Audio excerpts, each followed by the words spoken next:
as a Chinese person that has been educated in China, in Singapore, and also in the UK, I am a bit of a cultural tapestry myself, a walking cultural tapestry. So being able to lean into that and leverage that as I interact with my team, with my peers, with my the whole kind of sphere that I interact with is a fascinating.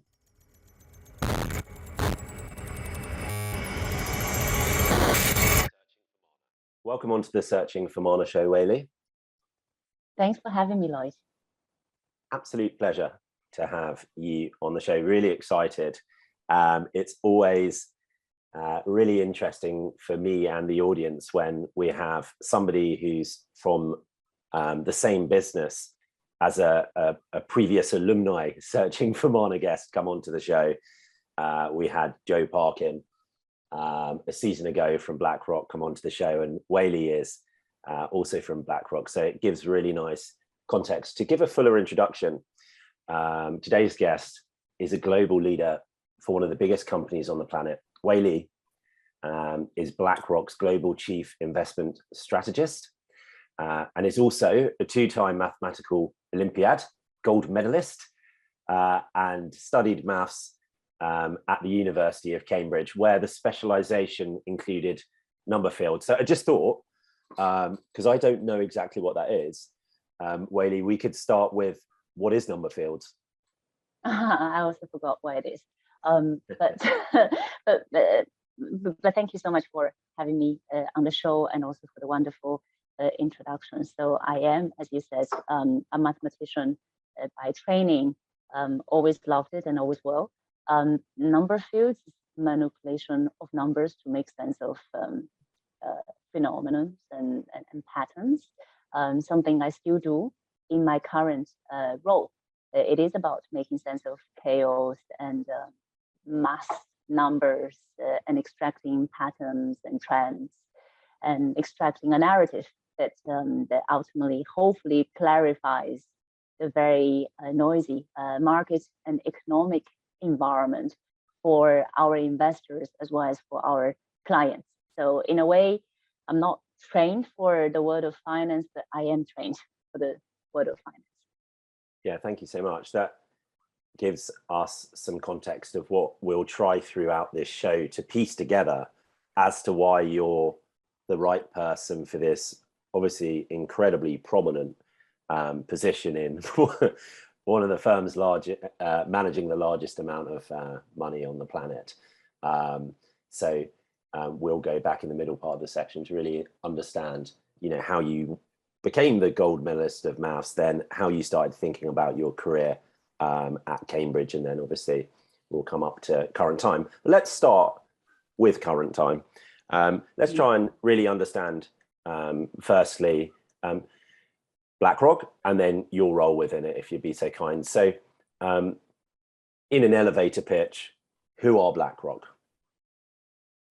BlackRock is the biggest asset manager globally. We are fiduciary. We manage funds on behalf of our clients. There are pension funds, insurance companies, institutional, and many smaller clients as well, all across the world. And my role specifically within that is to really think about asset allocation strategies, leveraging the macro as well as market expertise from across BlackRock, not just within my team, and taking the output, the asset allocation recommendation to our clients and also our internal investors. To really think of the stakeholders being our clients and the investment platform, and me sitting in the middle of it. Thanks, Wei. Give us an example, a case study that's specific as to where you don't obviously name the client, of course, but just a case study of where you've had to think through what a client's asset allocation would be. Okay, well, we have the ability to help clients analyze their portfolio through a whole portfolio lens, in that we could listen to clients' investment mandates and constraints, and objective functions. And we look at what asset allocation mix would make sense in order to achieve that longer term objectives. And then we can see where the misallocations are and where the gaps could be, right? So oftentimes we hear clients talking about income objectives, needing to meet 4% income, needing to meet maybe even 6% income. And in a world where a lot of the bond market instruments are yielding in the negative territory, maybe in the past, by holding government bonds, one could meet those income objectives. In today's environment, a very negative rate environment, that's becoming a lot harder. So when we hear clients coming to us, showing us their portfolios that are still mostly kind of fixed income focused, and say that they would like to meet these objectives, we then look at what other instruments within the asset universe that can be leveraged and incorporated in the whole portfolio fashion to meet the goal, income goal or growth goal, whatever it may be, whilst still having a firm hand on the risk management side of things, right? So what we have observed oftentimes, and you talk about, let's use one client example, but actually this is a pattern that we see across many client engagement, is that the allocation towards private markets in many starter portfolios that we see from clients tends to be very low versus what we believe would be a reasonable neutral starting point for the long term, right? So this is a one trend that we have been seeing in recent years and quarters, is the increasing allocation to private markets in order to meet that objective, portfolio objective, investment objective of delivering income, and also having some sort of resiliency in portfolios. Because when we talk about market volatility, which very much characterized a year like 2022, thinking about diversification is important as well. And again, private markets plays a big role in that. Wei, two things I'm interested when you talk through that here. I mean, there's many, but let's categorize them broadly. Is one really, what's your role in it? Because I understand there'll be a large team, there'll be a large system that's creating all of this intel, and you're ultimately determining that with these people, with these systems, but making, you know, the CIO role, strategic decisions. So one part is really, what does your day and week look like to be making these determinations? And the second part, we're obviously very interested in financial technology in the business, is what are you doing to work on the system from a technical development and maths perspective, and how good is it right now versus, let's say, you know, 10 years ago in your career? So let's break that down in whatever order you want to. But the two questions are really, is how great is the technology and the systems that's helping you do this? And how can you see in the future that being a lower touch, if you do? And then the first part is, what is your involvement based on the team in making the strategic decisions? Let me unpack that. I start with my day-to-day, with my role. Part of my day-to-day focus is about creating the content, and part of it is about taking that content to our clients and also to our investors. So actually, I spend a huge amount of time every week, every day, around understanding and extracting investment insights and creating output and spotting opportunities. So part of that is about monitoring the macro environment, right? Like what we have seen so far this year, significant growth, slowdown, a risk of recession, definitely very, very real. And Wei, how do you just, I'm going to dip in at certain points because I know you're unpacking so much. No, as you should. How do you do that? And just to make it really crude, you know, a Warren Buffett is sat there, you know, reading papers all day, doesn't even have a computer, also we're told. And he's spending 80% of his day thinking, you know, reading about big topics, and then also looking at company fundamentals. Yeah. This is what we're told. Well, I definitely need a computer. I definitely need a computer to start. But let me tell you something really exciting that our macro team does, which is to use big data to understand the real pulses of the economy. So not just what's being reported, but also high frequency sentiment indicators, transaction data that we can comb through the internet to get an aggregate picture, and also investor forums, investment forums to get a sense of where retail sentiment is shaping up, right? So there's a lot of cool things that our macro team, as well as our scientific investment team, does, leveraging technology to try to get a little bit, even just a little bit, ahead of the data trend in order to anticipate either a trend turning or momentum building, right? So I am super privileged and lucky to be working with a group of very smart people that are able to do that and deliver those kind of bottom-up insights for me to then formulate a higher top-down and aggregate picture in terms of where okay, we talked about growth forecast, inflation forecast, translating into earnings forecast, and then immediately that's something that we can input into our optimization process to try to land on an asset allocation view, right? So very simply, I like how you're trying to break things down, which is exactly what I try to do every day as well. When we think about asset allocation, we start with a risk budget. How much risk budget you want to play with? Yep. And in order to decide on that risk budget, you need to understand, is this an environment I should be taking risk, or is this an environment I should be bunkering down? So there is a regime process that we go through, both in a very quantitative way, but allowing for qualitative override to ascertain what kind of environment it is that within which that we're taking risk, right? So currently, for example, we through the course of this year, and more recently actually this week, we have lowered our risk taking on a portfolio level because of the uncertainty that we gauge in the economy, as well as the uncertainty that we gauge in terms of the central bank response mechanism. So that's step one of asset allocation, which is the risk budget, and deciding on the risk budget. Is it above benchmark, neutral, or below benchmark?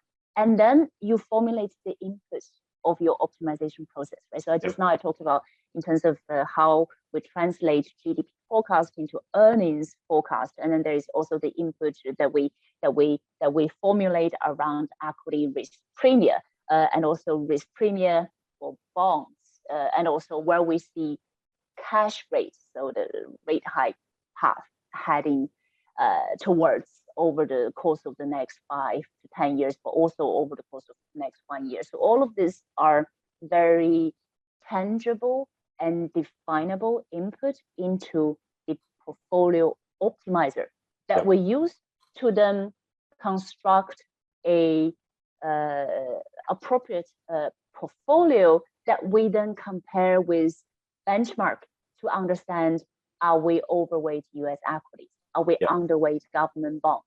And then we make sense of the output by contextualizing the environment that we're in again and say, okay, this is what the model is telling us. Does it make sense? You know, like, should we exercise subjective override? Because yes, on the one hand, the model is saying that, well, we should really be overweight in equities. But on the other hand, there's a huge amount of nervousness that even as quantitative as we are, we're not adequately accounting for that. So maybe we override the output where we have a strong conviction. Otherwise, we see what the model is telling us, and we kind of socialize and see how it resonates with the investment council and the key investors that we work closely with. And then we take it the views. We take the views off the back of this process to the whole platform and also to our client base. So that's how I kind of think about my day to day in terms of the creating content piece. But then the taking the content on the road is what makes up the remaining part of my day to day. And then thinking it from a career perspective for anybody in skill set, of course, you need to be absolutely absorbed in economics, politics, finance, and so on and so forth. But on the other perspective, you come to this from maths. What do you see if we think of system, if we think of financial technology, you know, quantitative analytics, so on and so forth, data engineering? What do we see as the skill sets you'd recommend to anybody right now to be really upskilling or leaning into so that they could add benefit to the type of decisioning that you've just spoken through? I would say one does not need to be good at everything that you just described. In fact, the whole point about building a diverse team is that you are responsible for delivering your part of the bargain, and you trust the team enough to rely on the output that your team members, your colleagues deliver, right? So I am a mathematician by training, so I'm quite in the weeds about kind of how everything gets built and gets put together, and how the output gets churned out and making sense of the output. But I am not a expert in AI. I'm not an expert in big data. I trust the output that our big data scientists produce, that I comfortably leverage, knowing that the track record and the edge that can provide and enhance the investment process that I'm constructing with the team, right? So I think what you just kind of described, you know, like understanding politics, understanding the economy, understanding manipulating numbers, and understanding big data, all of that, they are important skill sets, but none of that is essential because in a team you should be able to rely on the expertise of your colleagues. So being very clear about what you bring to the table, and also really understanding what you can rely on others is, I think, what it takes to drive success for the team. Yeah, no, I think that's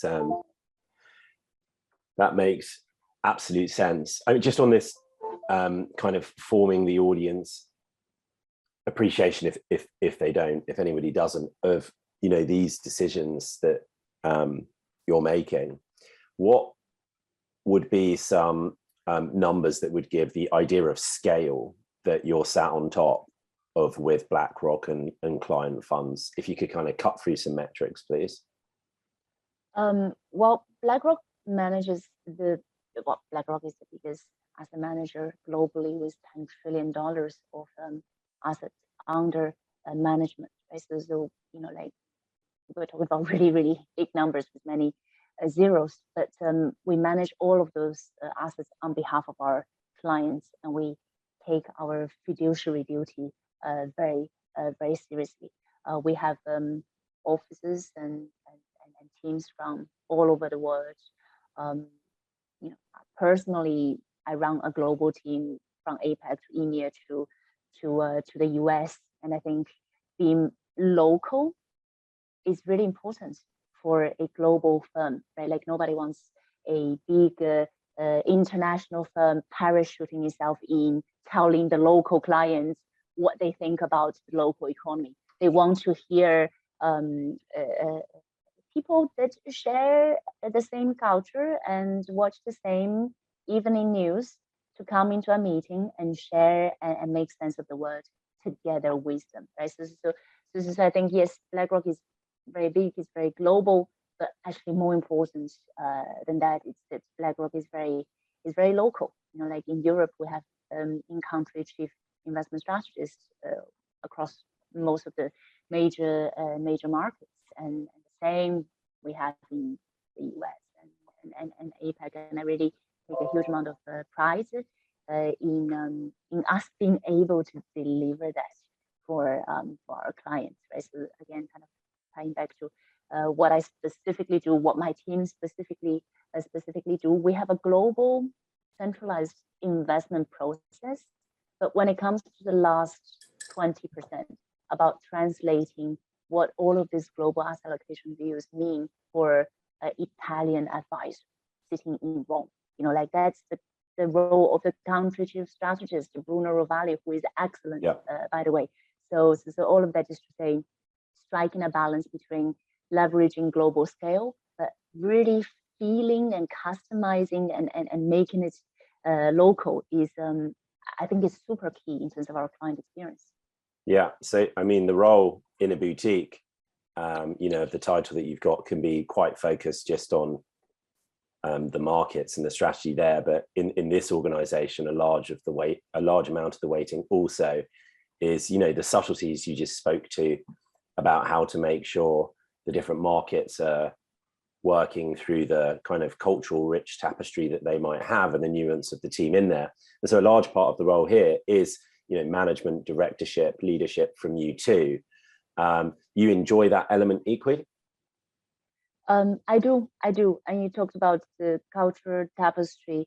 As a Chinese person that has been educated in China, in Singapore, and also in the UK, I am a bit of a cultural tapestry myself, a walking cultural tapestry. So being able to lean into that and leverage that as I interact with my team, with my peers, with my, the whole kind of sphere that I interact with is a fascinating experience.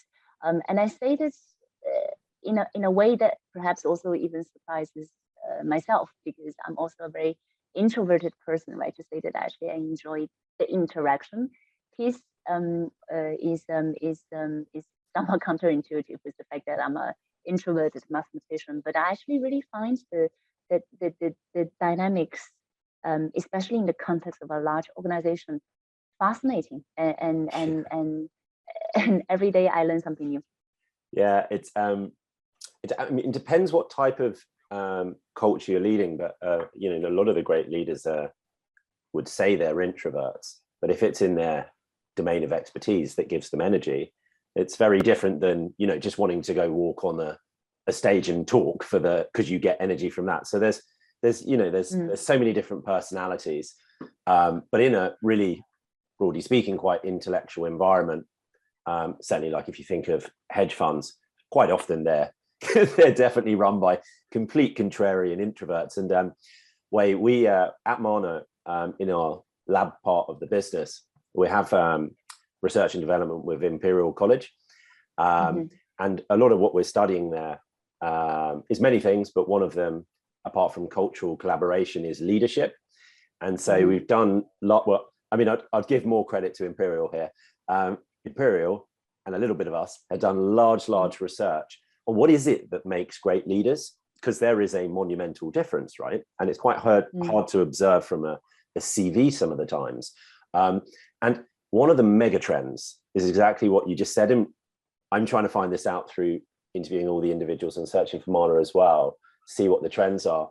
And people who've traveled around a lot tend to be more empathetic and therefore be able to be adaptive in the way that they manage various different cultures and individuals in a global business. We see this trend an awful lot. So it's really interesting what you just said there. We'll get to the bio quickly because I'm really interested to dig into some of the culture that you grew up in and what's shaped you. But just to finish off this front end, I just want to talk about some of the really big pillar things that I think you can speak to. So Joe Parkin's show particularly was incredibly inspiring because he talked about impact investing, ESG. I did a panel with him separately at London FinTech Week on green finance as well. So I mean, the firm's become incredibly focused on this, and rightly so, and Joe's been doing great work there. How would you characterize, in your own words, BlackRock's efforts here to become as net zero as soon as possible? I think really helping to put a framework around the net zero transition and looking to make a difference, right? So I can always speak a lot from the perspective of what I do and what my team does. So within BlackRock Investment Institute, we were among the first, if not the first, to put out capital market assumption that takes into consideration of the impact of climate change. That then feed into portfolio construction process that allow clients to feel that their portfolios are built on an understanding of a transition journey. Right? So that's the part that my team has done as part of kind of the overall suite of activities that BlackRock is embarking on to try to make a difference in this space. And then more kind of in the context of this year, if you think about the tragic war in Ukraine and what it does for energy prices, what it does for growth forecast. Euro area is potentially, we're looking at 0% growth for this year, and inflation is higher and more sticky because of the energy supply bottlenecks. Right? So what we see here is that the transition to net zero, most market participants are looking at orderly transition, but during periods there can be disorderly volatility because of unforeseen events. So as we think about building portfolios that are prepared for the transition, that are transition aware, that are climate impact aware, really having a lens that is not very, it's not very binary is important, right? It's not either green or brown. It's different shades of green and different shades of brown, and taking into consideration of the potential tactical counter moves because of developments in the world that are hard to predict and hard to foresee is a pragmatic way, pragmatic kind of lens through which we see this journey. Yeah, so I mean, a commitment to these things is obviously, I think, the right thing to do, but challenging as well when you need to weigh up profit and returns. So if we just use, I know you spoke about it briefly there, but if we just use something that I think most people could relate to right now, which is, we've just seen oil prices go through the absolute roof. So if you go back, so we're in May 2022, if you go back several months ago, it looked like, ESG is a relatively favorable thing to fully embark on, because you had, Tesla just at its ATH all-time high, let's get behind electrical vehicles and so on and so forth. And then, of course, since just a whole bunch of stuff has happened, wars, probably in a global recession. And what have we seen? We've seen oil just absolutely, X3, it's just spiked, right? And so then do you get this situation? This is very interesting to understand the complexity of BlackRock's position and your role, where you either, like you say, there's different shades of green, so you keep some of that in because of it's good for returns, or you're true to it and you leave it, but then you're missing out on great returns, and potentially the stocks that you're in overall aren't as in such a favorable position. I know that's a tough thing to talk to, but could you please? Well, I think one thing that we have to recognize is that the journey to net zero is not going to be a straight line. We're going to see near-term counter moves. We obviously didn't predict the tragic war in Ukraine, but I think it's fair to expect one step forward, half a step back, and then one step forward again. So, and you're absolutely right in that year to date, people talk a lot about how elevated energy prices are because of the supply bottlenecks. But what gets talked about less is also how renewable energy are doing well as well, right? So we're talking about kind of the two spectrums of the energy market, both doing well because we are in an environment that is shaped by supply, and that supply bottleneck applies to energies on both spectrum. So all of that just to say, as I said just now, it's not black and white. It's not, you pivot. It's not binary. It's not you pivot from one to the other. You have to have exposure to different sources of energy as we navigate this transition, and also really kind of think about what this supply shock means for the transition to net zero, especially in the context of Euro area. Europeans are now in even greater urgency to move away from energy dependency on Russia, and that's going to really fuel demand for renewable energy projects, right? So all of that just to say, really not a straight line. Be prepared for near-term counter moves, but really think about having exposure to a wide spectrum of sources, energy sources, in order to navigate this transition.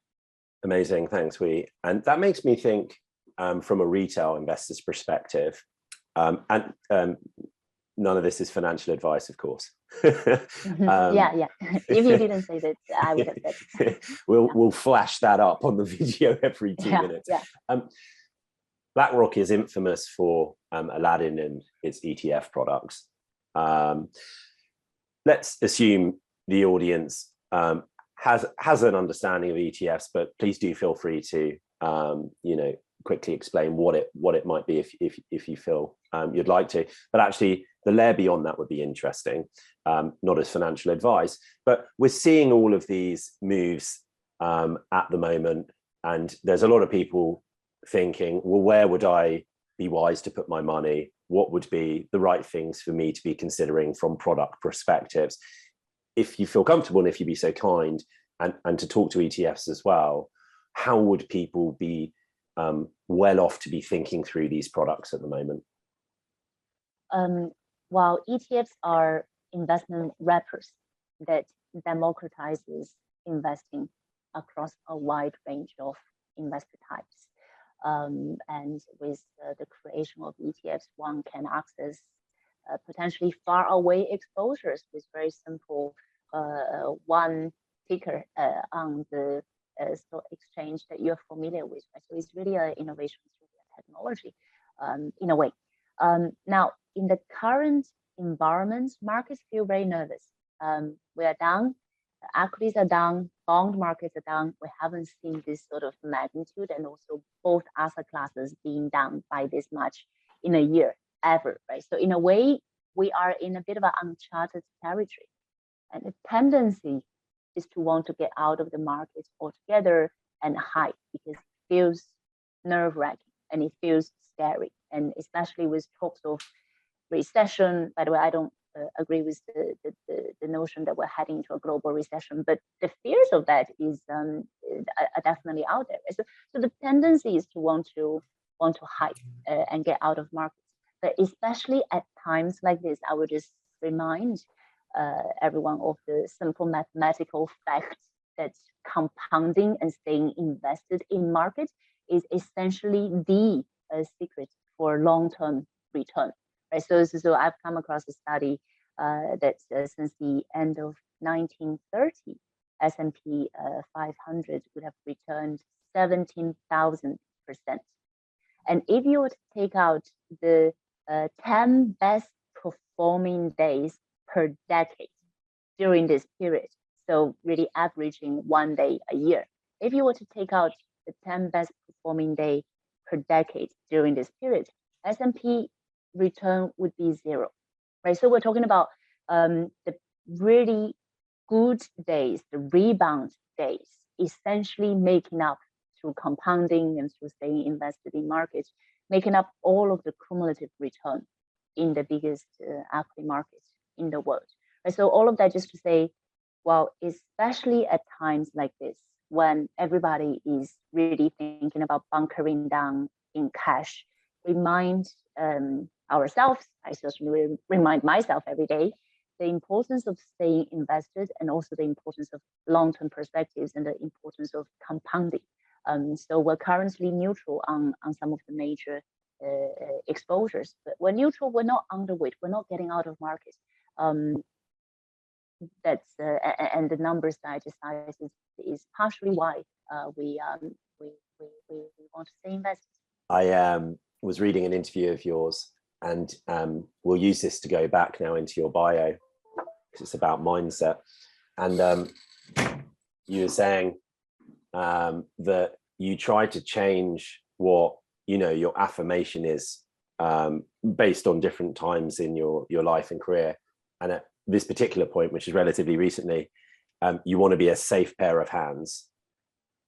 And so I think what you've just said sounds very sensible, because it's very easy to jump like lemmings at moments like this. But actually, if you take a a long-term perspective and not try to predict things like a trader might, unless you are, of course. It's probably a prudent approach, and overall the curve is going to go up, as it always does, but we just can't predict what type of time frame that might be. Let's change the gears. So I'd like you to go back as far as you'd be so kind to, and really form, you know, the starts of the journey in the story of Wei Li, and take it from as early as possible to where you might have started to have an environment that shaped who you became. And so by that, I mean, it could have been experience with a mentor, it could have been an activity that you started that set something into motion. I starting from the beginning of my career, or going even further way back? I think by the time a lot of people have got to university, you know, 50% of that story's set, and then there's another 50%. So, you know, as far back as possible, please. Okay. Well, I would say by the time that I went to university, none of the story was set, and most of the development really came after I started working. But I'm very happy to go back. I'm a late boomer, as a, you know, I didn't know what I was going to do when I was in uni. But I grew up in China, and I was lucky in my secondary school years to be given a scholarship to study in Singapore for a few years, and there my eyes were opened to the possibility of going to universities anywhere in the world. Right? Those are not opportunities open or available to just any Chinese. Wait, what had happened for you to be able to get that scholarship? By that point, you must have been performing well. Try and think. I was good in school. I already won the gold medal in mathematics, and I think that's definitely helped in the case to get the overseas scholarships. I was good in school, but many people were, so I didn't really think that I. Why do you think you might have been the person who won the gold medal? Like, think about it. I mean, this will tend to be maybe you had influences from parents where there was a high discipline to do work. You probably had a very capable brain as well, or not. Like, why do you think you won the gold medals in a very competitive environment? Actually, I actually think that my journey is not that unique in that you know, I was put to Olympic summer camp when I was in primary school and junior secondary school, and there were so many fellow students in that camp. I think, you know, like here in the context of Western world, we talk about tiger mom, but in China, everybody is a tiger mom or a tiger dad. Right? So this is I think everyone was put through in a similar type of. I was talking to a very successful venture capitalist recently. His children are at that point where you know, they're getting accepted into various universities, and she is joking, saying, so everybody else is tiger mums, I'm a dragon mum. Oh, there you go. Yeah. Like there's a difference. There is a different scale. I'm going to give the story that she gave me, because I have a 3.5-year-old daughter, and I was like, at what point do I need to start working the Ivy Leagues? And she was like, 2 years ago. Yeah, exactly. At 11, instead of taking my daughters to, you know, a tennis camp or whatever it might be, I took them on a tour of Harvard, walked them around, and started sowing the seed. Oh, wow. Yeah. Whether that's good parenting or not, very dragony. So what's part of this that perhaps you were pushed harder, or what I'm trying to get to is, or was it from you when you did your work? Were you like competitive, or you enjoyed it? Like, what was going on there for you to do so well? I wish it was for me, but I cannot take credit in that. I was just pushed very hard by my parents, and luckily I won the gold medals, and I was then very, very lucky to be selected for the scholarship. I think luck played a big part. I know this is not like a very inspiring thing to say, but you know, being good doesn't cut it on top of that, you have to be lucky. And in the same way that you mentioned, like back in the days, being a dragon mom, maybe being a tiger mom maybe was enough, but it doesn't cut it these days anymore. You have to be a dragon mom, right? So I think yeah, I did my part, but I do not forget for a single day that I have been very lucky in my journey. I was pushed very hard when by my parents, by my teachers, when I didn't have the awareness to push myself very hard. Right? Like now looking back, I would have done exactly that. But if I was left to my vices, I wouldn't have done that. Right. So I'm very appreciative of the many things that happened in my life that led me to where I am. Was there anything else that you were doing at that time, extracurricular? Was there something, you have the kind of classic individuals who are outsiders in the band, you have the jocks and the popular kids, or you have the very studious kids where, they might, as extracurricular, be quite well disciplined on various instruments or whatever it might be. Just fill out the color for us and then I will move on. Oh yeah, no, absolutely. I actually love singing. I love the singing back then, and I love singing now. I obviously don't have a profession in singing, but I am a karaoke monster. So that.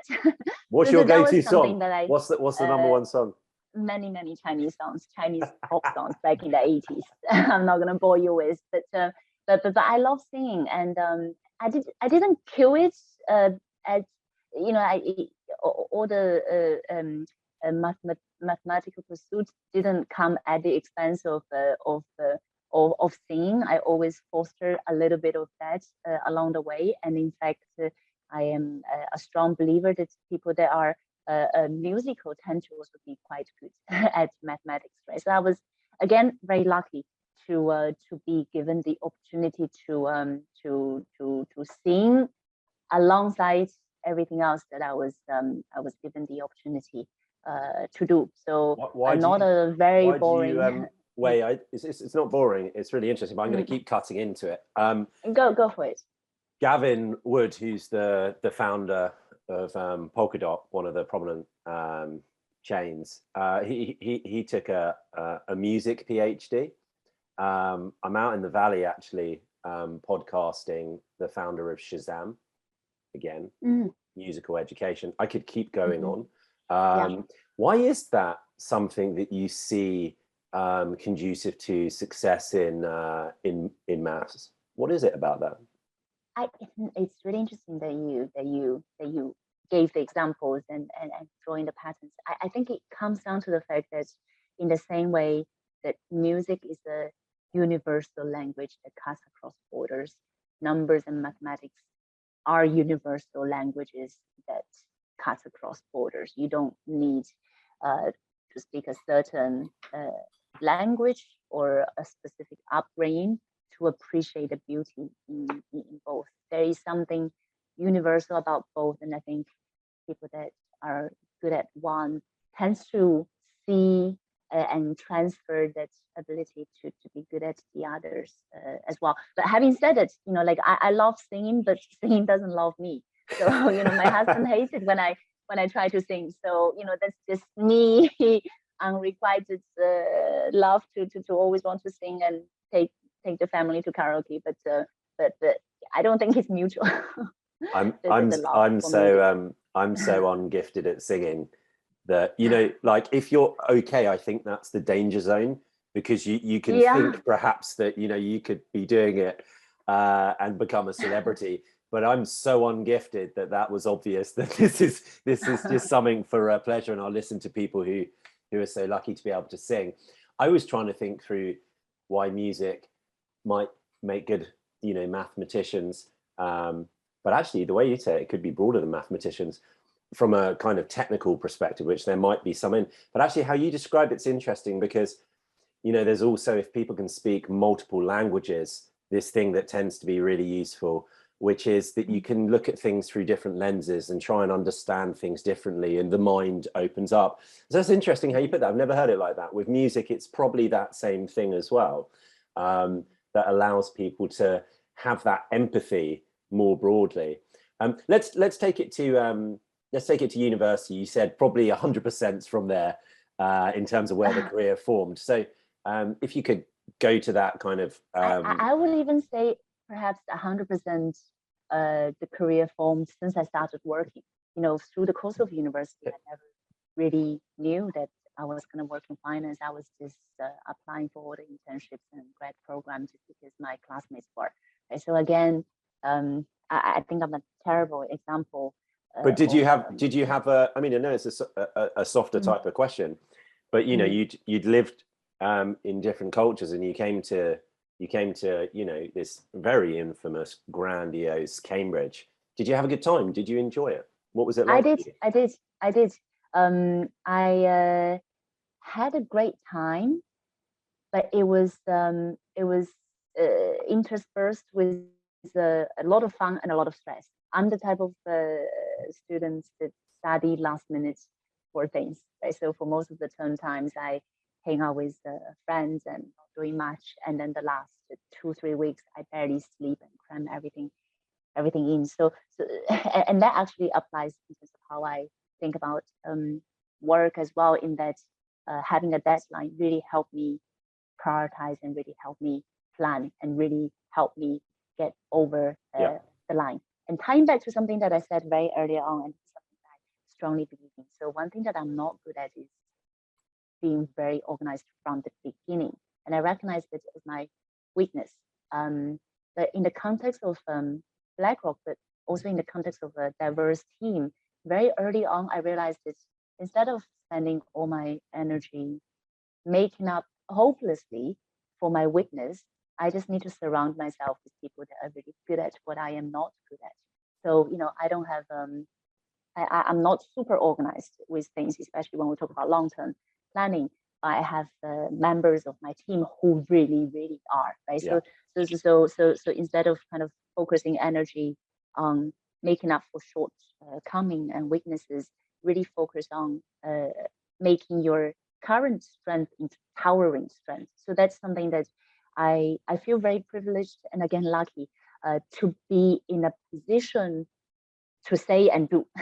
I know that in perhaps other environments and other cultures, one is expected to be all-rounded.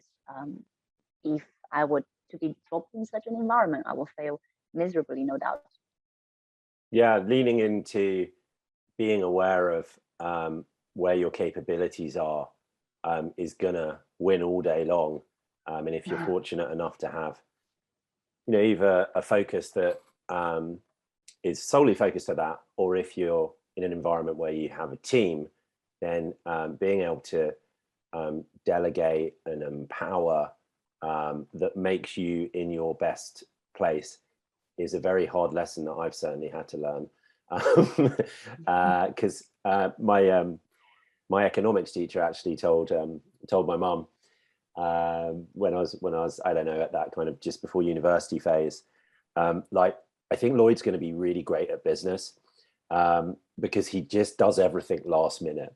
So when there's pressure, he's pretty good.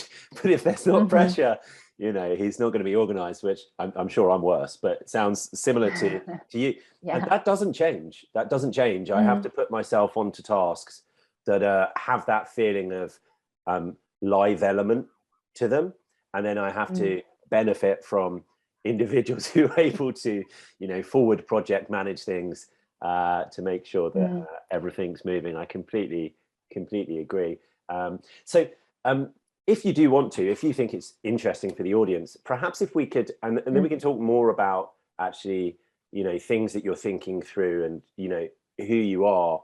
But that journey from university then through to where you are now, is there a story that particularly you'd like to talk through that, you think is seminal for your career? Again, I think it's a theme that I started building early on in this webcast, which is that I feel really appreciative and grateful for the many things that happen in my life that take me to where I am, and I think luck plays a big part. I was always lucky to have great managers and mentors that want to take me on the journey, on their journey with them, right? I had mentors that saw a little bit of them in me and decided to go out of their way to teach me and to to kind of put me in situations that is a bit outside of the comfort zone, but as a result of that, I learn and gain a huge amount of confidence. So I wouldn't kind of pinpoint everything on a seminal moment when everything changed, but I would just say I'm so grateful for the help and advice and guidance and mentorship that I have received throughout the course of my career, and that now I look to pay it forward as well by being the same influence and guide and offer the same advice and guidance to the people that that look up to me now for this sort of role model and inspiration. So I personally benefited a huge amount, and I was lucky from that that nurturing and coaching throughout the course of my career, and I know how much of a difference it can make, and it does make, and I look to do the same. Yeah, Wei, I'm just going to kind of repeat some of the great points that I'm tying together here that you're making, because you're being very humble throughout everything, and I'm sure that's your personality. I respect it, but you're saying a lot of things that are brilliant advice for people, which is, you know, you keep recurringly mentioned that you're lucky. Actually, there's a professor called Christian Busch who we had on the show from UCL, and he has a book which is called Connect the Dots. It's brilliant, and it's about serendipity, and it's trying to basically say, actually, people who think they're lucky get lucky, and what you can only ever be doing is preparing for those moments. But then there is a difference of people who take the opportunity and perhaps some people who don't. So you feel like you're lucky, and I'm sure absolutely fortunate situations have come around, but you did take the opportunity, and that's a really good way to think through what one should be doing in their career. So if you're early on, you absolutely want to try and seek out, or when an opportunity presents itself, great mentors. Is such a wonderful way to obviously learn. People have been down the path, and then you get to the point where you're in your situation, which is you can pay it back, and it's absolutely the right thing to do. You know, Jack Ma, who obviously is an interesting character, but I completely agree with this, said you always need to have in your circle individuals that you're trying to bring up, peer group where there's, you know, cross-pollination of value, and you can all teach each other different things, and it's collaborative.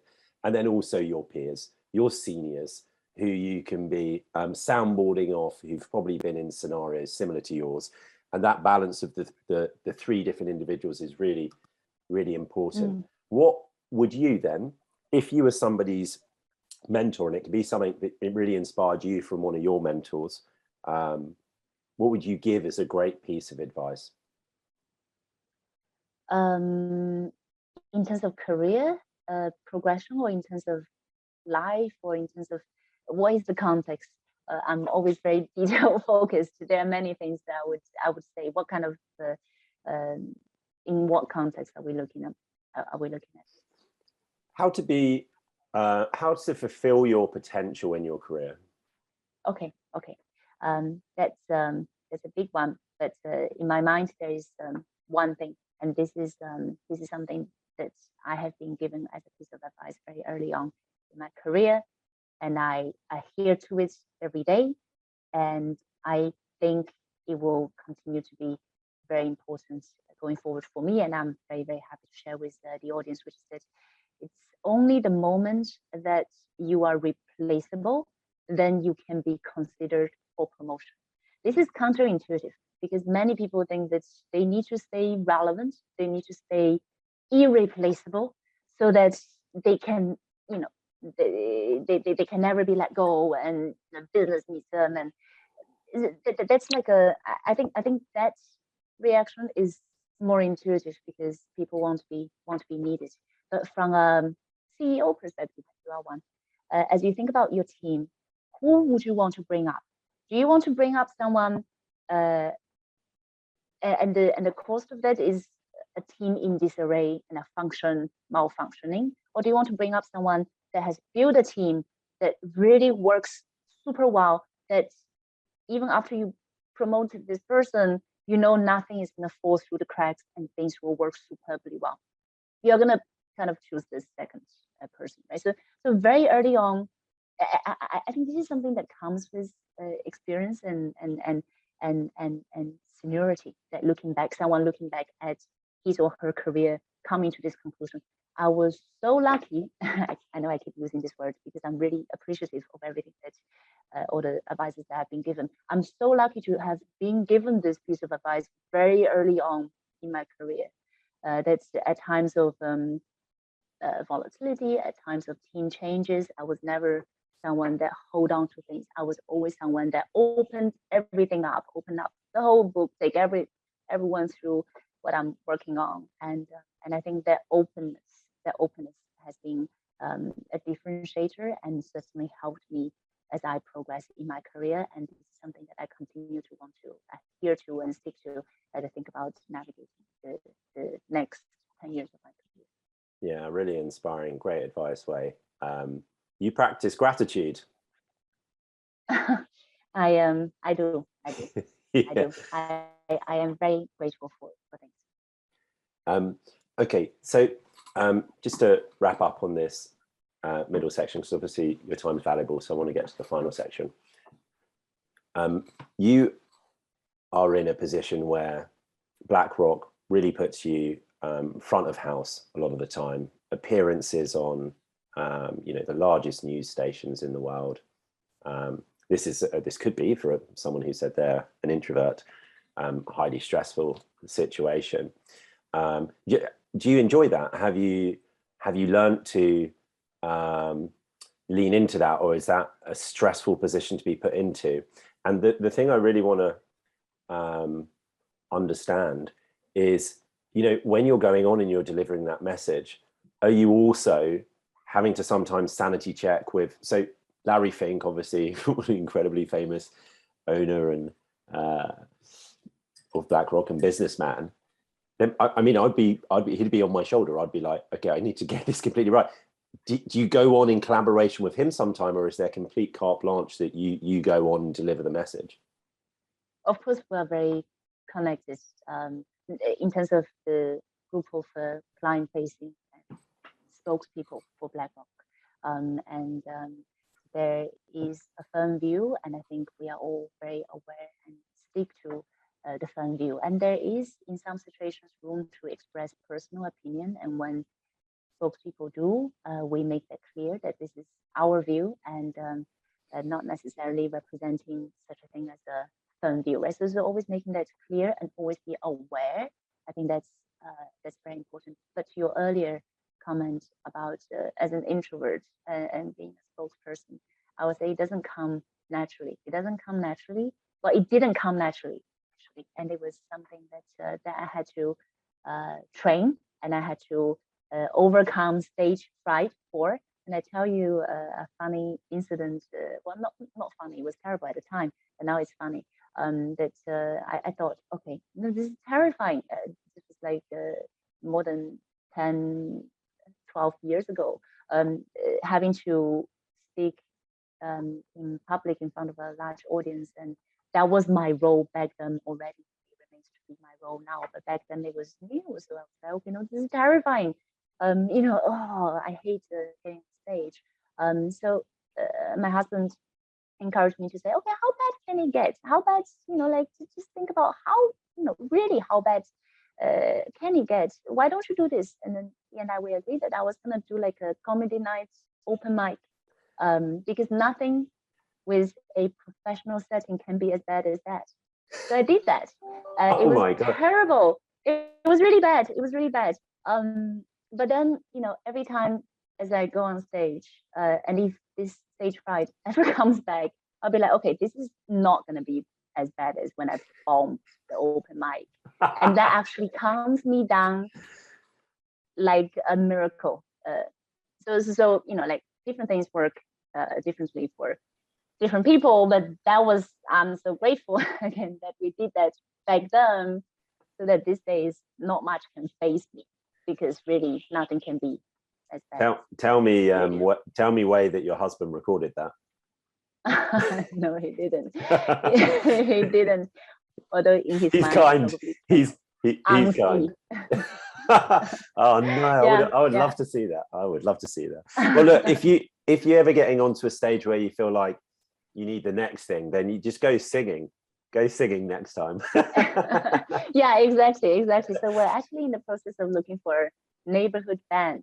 He's a bass guitarist, and so he's looking for a band, and I'm like, okay, it's buy one get one free. If they want a lead vocalist, I could be that person, but that's going nowhere at the moment.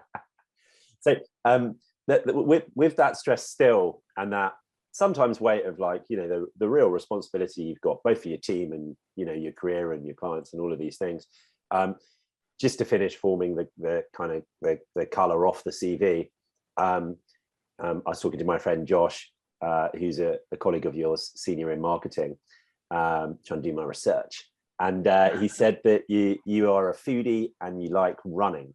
So you talk to us about those passions.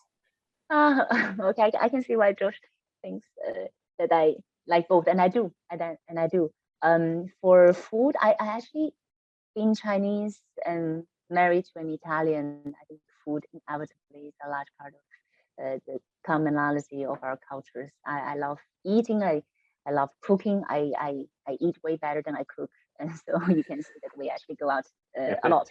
And I also love the fact that the now it's not just within my own household, but in my in-laws and also in my parents' home, food is a large part of the family getting together, communicating and bonding. Like not just in special occasions, but just whenever we can. It carries a cultural significance in addition to obviously eating good is great. And with regards to running, I think Josh is probably referring to when I ran the marathon in Florence. It was one of those things that I decided to do without proper training. That's another kind of aspect of my personality, that I sometimes just do stuff and through perseverance rather than gifts or training, I managed to kind of power through. So I didn't properly train, but then I ran the whole marathon. In the same way that we also did like a cycling trip. I didn't train every day. I was the last, but then I did from Venice to Rome over 4 days. Oh, amazing! So I like doing those kind of things because it makes me feel a bit alive. Like being able to do those. It's such a great. It's such a great feeling on holidays. I mean, sometimes it's great just to switch off, read books, whatever it might be. But sometimes it's great to do things that have got some type of exercise or activity in it. I went on quite a lot of holiday bike rides, where if you choose somewhere like Italy or France, you might stop off at the vineyard. You can have wonderful food. But at the end of the day, as long as you've done 50 kilometers of pedestrian cycling, you feel pretty good about yourself. You feel good, exactly. It's how was that good. Florence backdrop for a marathon? It sounds, the last one I ran. It's the best place to carbo load. Yeah. Oh my god, Florence must be beautiful. I just ran one before COVID in Tel Aviv, which is along the coast. I know a colleague that did that. Unbelievable. It's so beautiful. I mean, again, I just pretty much like trotted along it, but it was such a good experience. It's a great way to go see cities, isn't it? Yeah, absolutely. Mapping the city out with your foot is the best way. So I was crossing the finishing line with someone dressed in like a very elaborate costume, like, so you already know that like you are crossing with the non-serious runners, but that's fine. It's fun. It's good fun. Love it. Well done. So let's finish on the career projections then. So it's not over and out. You'll have large ambitions, I'm sure, and I know a lot of it's going to be down to luck, of course. But what are you thinking about your career? What are you I'm a headhunter, so No, no, I'm not considering that you'd ever move from this brilliant position, but I'm thinking, you know, are you the next Larry Fink? You know, what's the plan? Wow. Okay, I see how this whole webcast came about. This is really the crescendo moment, isn't it? This is your bread and butter. You know, as I have always been every step of the way, I keep an open mind to things in that I think one can plan, and one should plan. There are so many wonderful things that happen along the way that actually requires you sometimes just leaning in, right? Like just, you know, and if you think about the future of work, if you think about the future of technology, if you think about the future of finance, you know, we talked about fintech earlier on, I think there's a lot of exciting areas of growth that we're just starting to get a sense of, you know, in terms of the potential, in terms of the direction of travel. And we're all going to be working for a long time, both because we are going to need to, and also because we want to, and also because hopefully we're going to live longer. So really, instead of, well, at least that's my approach, instead of planning and thinking about precisely where I want to be 5-10 years time, it's more about future proving one's skill sets and career prospects by always learning. Like every year, I think about something that I don't know enough about, and I say, okay, I'm gonna use my spare time and brushing myself up on that particular topic. I was lucky to decide back in 2017 or 2016, that was a long time ago, that I needed to learn more about blockchain, because this thing that everybody was talking about, you know, like I had no clue what that was. And in order to kind of force myself to stay interested in the space, I also bought a bit of a crypto a little portfolio, starter portfolio, right? Like lots of volatility so far this year, but that kind of seed little portfolio has done well since then. All of that is to say, always be very curious and constantly learning, because you don't know which skill sets are going to be important as you navigate your career. Currently, I'm learning loads in my current seat. So I'm very happy with the opportunities that my role gives me. Again, very privileged to be in this seat, but always thinking about how to future-proof your skill set and then constantly learning. I think it's critical, also for your mind, not just the career. Yeah, absolutely, and a really brilliant way to do it, as you did with the Bitcoin example, of course, with something incredibly nominal that you can risk, is by doing it and being in it and having some type of vested interest. It can for certain people anyway make it much more compelling to learn and to understand. So I tend to say to, you know, a lot of people at work ask me, you know, what should I be investing in, because I get to talk to all the people who run the, you know, the chains and crypto projects and so on and so forth, and, you know, people in their kind of second month are asking what they should invest in, and I'm like, whoa, absolutely do not do that, and also don't go read a white paper yet. You know, we need to start from zero and take ourselves up to a level of you know, 8 out of 10 understanding before we think about being investors in anything. But a good way to do that is starting to put incredibly nominal, you know, tuppence amounts of things into a little mini portfolio, and you'll learn much quicker because you really take it seriously. So that's a great tip. What are the things then, not for your career, that but for the markets, for the future work, as you put it, and for finance within it, that you are starting to try and absorb and look into? You mentioned blockchain there, but other things as well. Where do you really see things in the next several years, and what are you trying to skill set wise learn about right now? So one thing that that we already talked about earlier in this webcast is ESG and sustainable investing, right? Like, so very few of us working in finance was trained from the very beginning as a sustainable expert, but now everybody needs to be, because sustainable investing is investing. So I'm doing my fair share of the reading and education on this topic. And another kind of trend is really this concept of globalization getting rewired, right? So for decades, globalization has shaped the world of trade and the world of finance, and it's benefited many countries, emerging countries, and China, for example.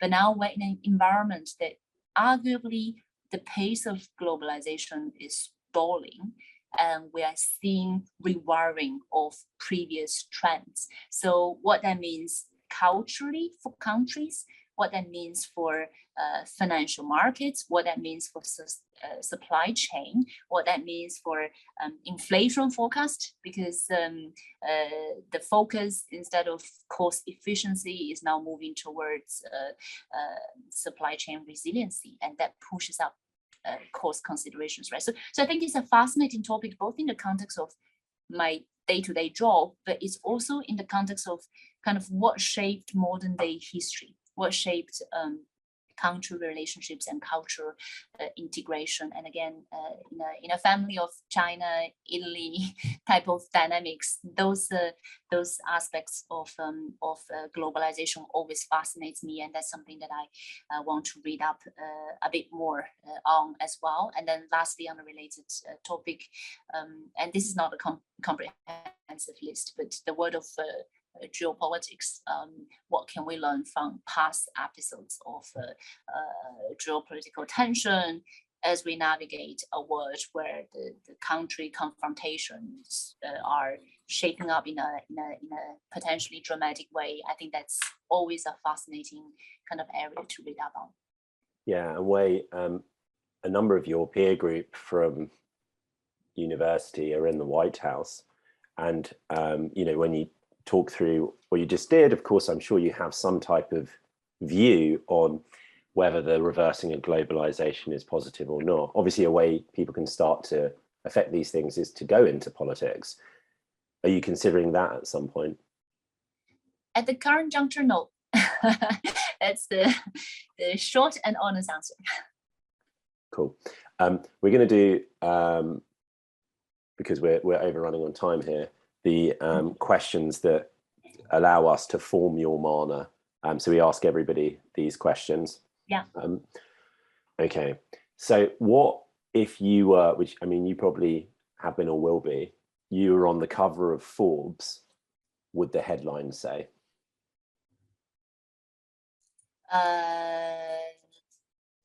Wei Li, a stable pair of hands. I hope. I still strive to be a stable pair of hands. With a visual of you being on the stage at that comedy night. yeah, and hands. I love it. Yeah. Okay, and what is it that keeps you up at night? There are personal circumstances that stress me, related to why we're not able to meet in person for this wonderful interview. So obviously that's keeping me up at night. And I can't go into details, but personal life.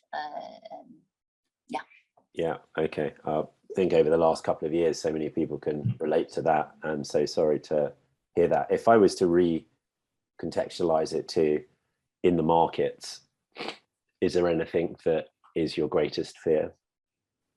In markets, I think what we have seen so far is that actually geopolitics can move in a way that takes the impact on markets from on the back burner to the fore, right? So entering 2022, many expectations in terms of consensus were for a repeat of 2021, where equities were positive and bonds return negative. But obviously the tragic war in Ukraine really kind of put a spanner in the works in terms of market performance. And that really also kind of shows how quickly geopolitical risks can amplify itself and become the prevalent narrative. So that's one risk, big risk that we have to kind of think about. And on a related note, the recession talk, right? So right now we don't think the US is really heading into a recession, but if the central banks over tighten because they prioritize fighting inflation over the impact on growth and over the impact on labor market, then we could see a situation where we have a policy error driving economy into a recession, which is something else that kind of I would worry from market perspective. What's your proudest achievement? There are quite a few.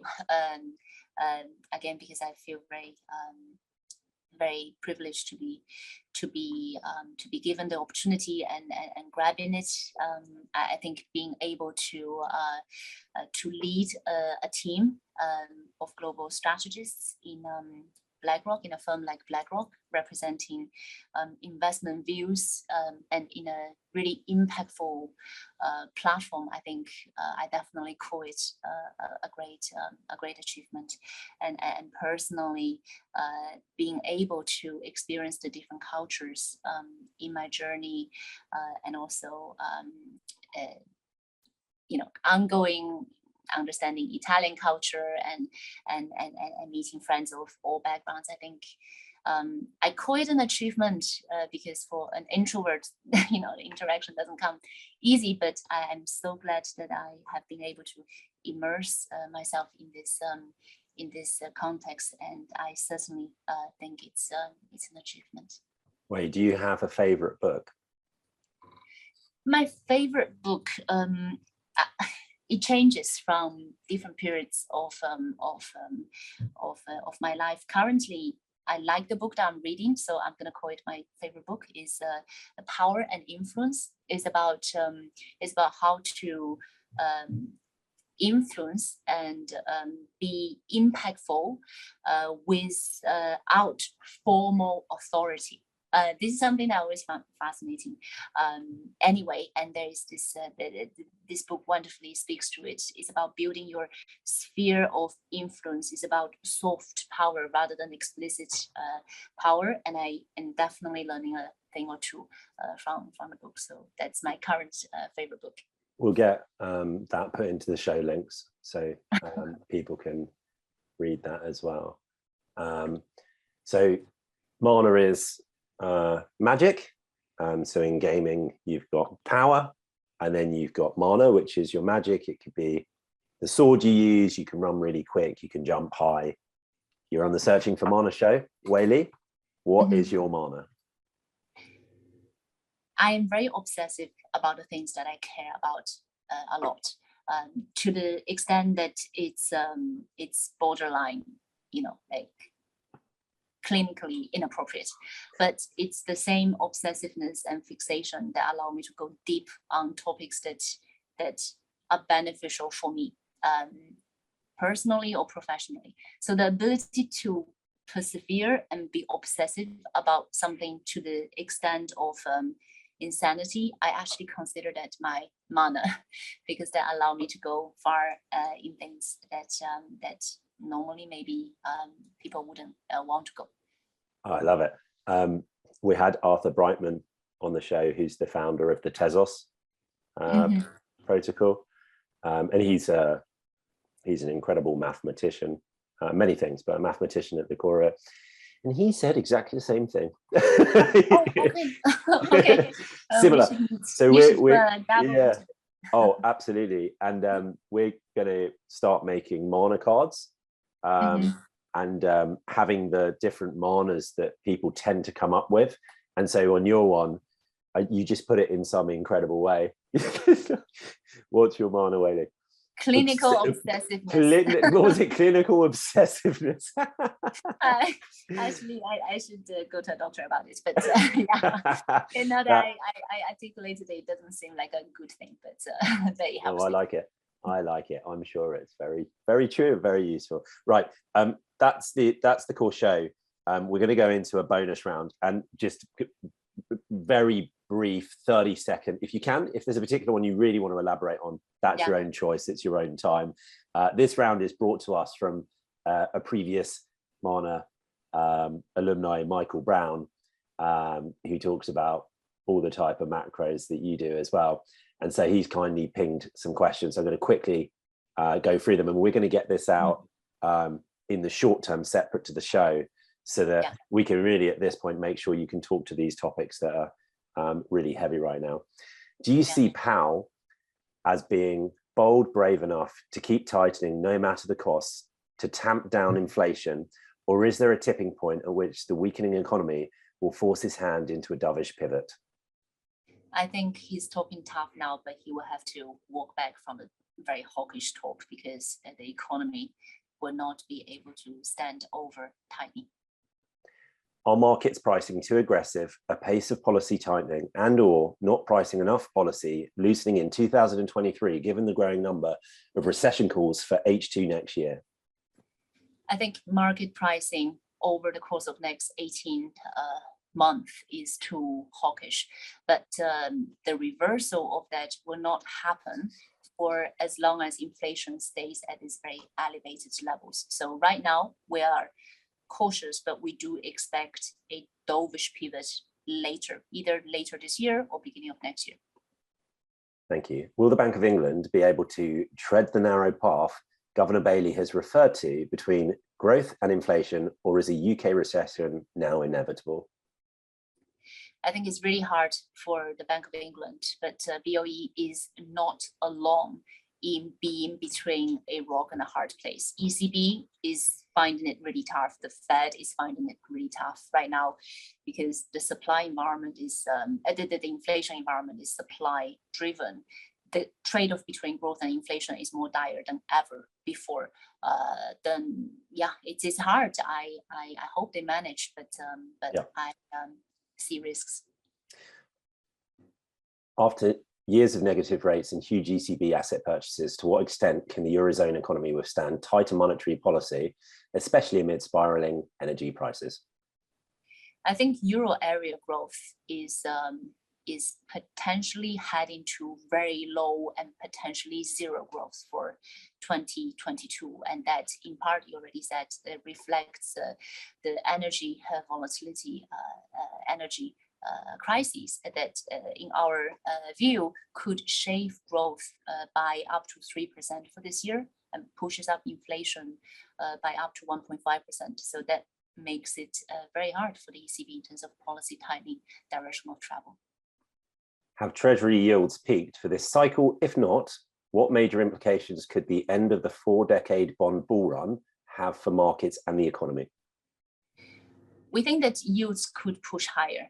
10-year yields could push higher, in part also because we believe term premium, which is the additional return required by investors for holding long duration bonds. Term premium that has been negative for a long time, getting close to zero, now could actually finally return and be positive. So that would push yields higher. So we don't think it has peaked. That's the short answer. And what that means for asset allocation, while it could be painful for bonds during this period, kind of period of yields pushing higher, but at some point, we're also going to go back to an environment where bonds can offer you income again, right? Like it hasn't been able to give you any real income, but over time, it would give you income again. It could also give you diversification benefits again, now that we're moving away from lower effective, lower zero bound. So that being the expectation, we actually see the world of investing normalizing somewhat after we navigate this period. Okay, good. Will equity markets in all geographies, sectors be impacted equally by the present stagflation global economy, or are there pockets where investors may be able to seek shelter? If you think about the sources of shock, one being the tragic war in Ukraine, another being the lockdown and impact on the growth outlook in the case of China, the read across to global markets and economies are not even, right? So we already talked about how the energy shock would drag down growth in Europe, to the extent that we could be looking at zero growth for this year, push up inflation. But the read across to US, actually, we expect the energy price shock to just drag down US growth by 0.5% and push up US growth, US inflation by up to 1%. So all of that just to say, in terms of the resiliency of economies, US economies currently looks to be in a relatively better position than European economies, but the shock themselves are of a stagflationary nature. Thank you so much, Wei Li. Thanks for speaking so straight on all those points. So interesting at this particular point. Thank you so much for coming on the Searching for Mana show.